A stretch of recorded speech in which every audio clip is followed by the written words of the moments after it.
Now I know all you guys really want to know is, what does this food taste like?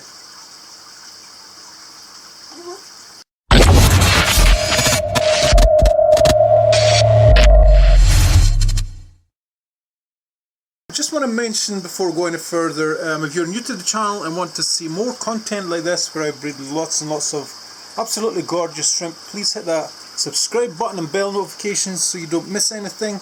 And I also want to mention, guys, that at the end of the video I will be doing the Christmas giveaway for Facebook and YouTube, and there's going to be something extra in there as well for you guys that like to watch all my videos all the way to the end. Okay, so let's get on with making the food. And here you have the ingredients here. I like to try and do a ratio of 3/4 vegetable matter to 1/4 meat matter.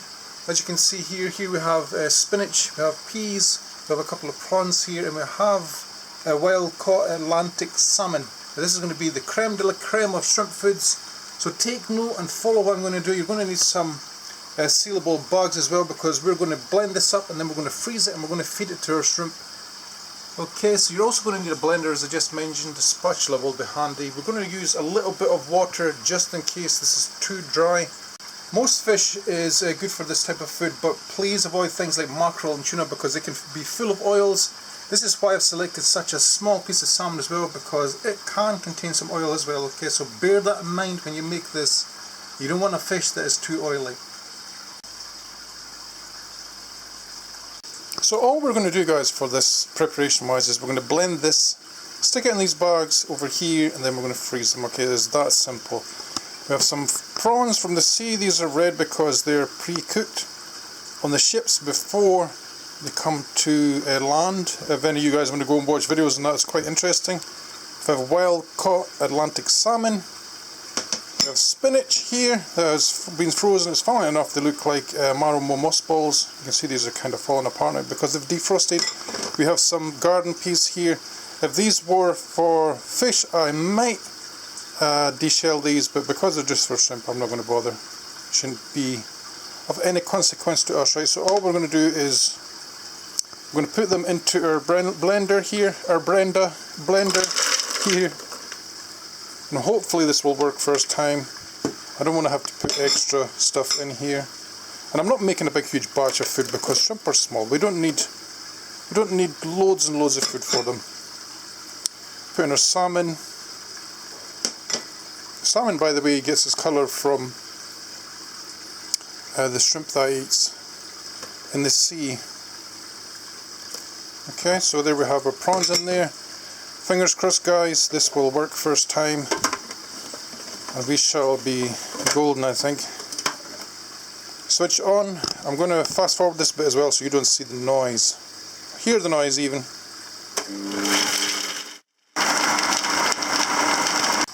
Okay, so here you can see that the food is stuck to the sides. This is where you want to add tiny amounts of water to this just to soften up and get it to fall to the bottom of the blender, okay?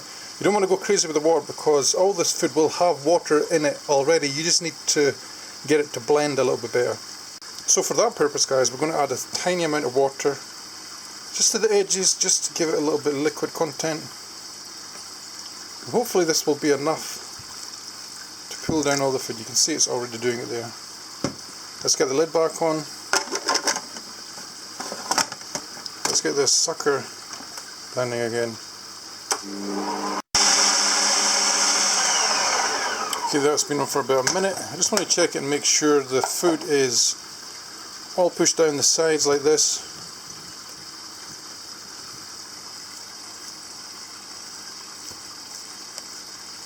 Like so, so it mixes perfectly. Okay, get our lid again, put it back on, let it blend.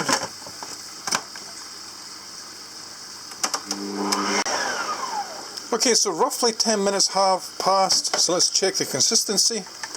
Because I don't want it to be super smooth, because I don't want it to break up completely in the tank. Let's see, where's our little spatula? Looks very good actually. What do you think, guys? Yes or no? I say yes, I think it's very good. I can't see any big bits, there's no big bits of prawn or fish or anything visible I can see. So I think what we need to do next is we need to get this into bags. Okay, so I've removed the center part of this machine here. I'm going to quickly put it in that jug that we used for water earlier on, just to make it a little bit easier to put into our bags, because it has a little spout on it that will make it much easier for us to pour our content into a bag. Okay, it looks very nice so far. I'm not sure I would eat this myself, but I'm sure a lot of you guys would. I wonder what it tastes like. Shall we find out, guys? There you go, let's get all of that out of there. Now, as you can see, it is not the biggest batch of food ever, but this is a decent amount, especially for just shrimp. Okay, so let's see, we have our Ziploc bag here. That's not a Ziploc, but it is a Ziploc, if you get what I mean. And we want to fill this bag so that the contents inside are probably 5 millimeters in depth, because we're going to freeze this, guys, right? And then once it's frozen, we're going to be able to break off some of it to feed to our shrimp. Doesn't it look lovely? That green slime. And so we'll try this just as an experiment in the first bag. So we have our bag like this. You want to squeeze as much of the air out as possible.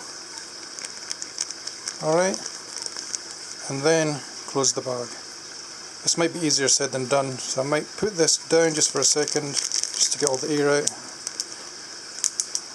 Like so, and then what you want to do is you want to flatten your bag out like so. How easy is this? Don't press too hard down on your bag, by the way, because I have had bags burst doing this before. And see where we have the air here? This is not what I want. So we're going to open the bag here, just in the corner, just to let that air escape as we force the food through and into every corner. Alright, this is looking very good so far. I don't want to break that little seal, so I'm going to close it there. I tend to find if you put anything in this seal here, the seal becomes compromised. But that is good enough for us. What do you think, guys? Right, and then we will put this on that tray there, and then we will freeze it. And of course you will see it frozen.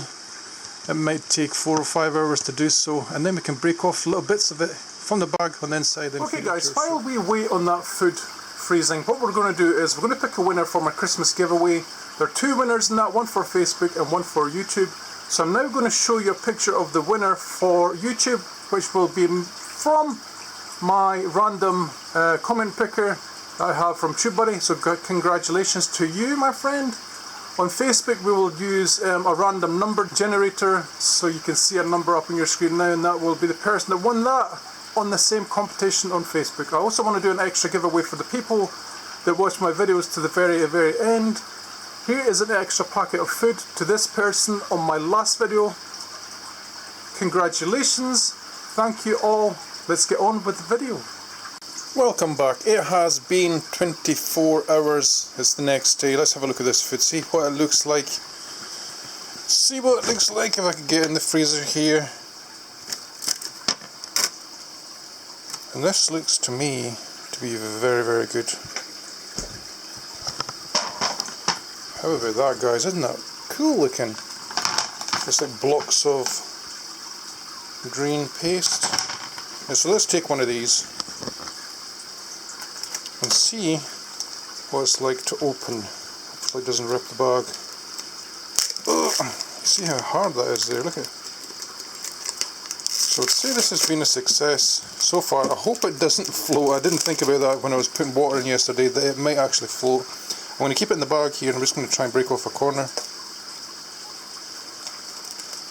We'll put in, and with a little bit of luck here, a little bit of luck, it might sink.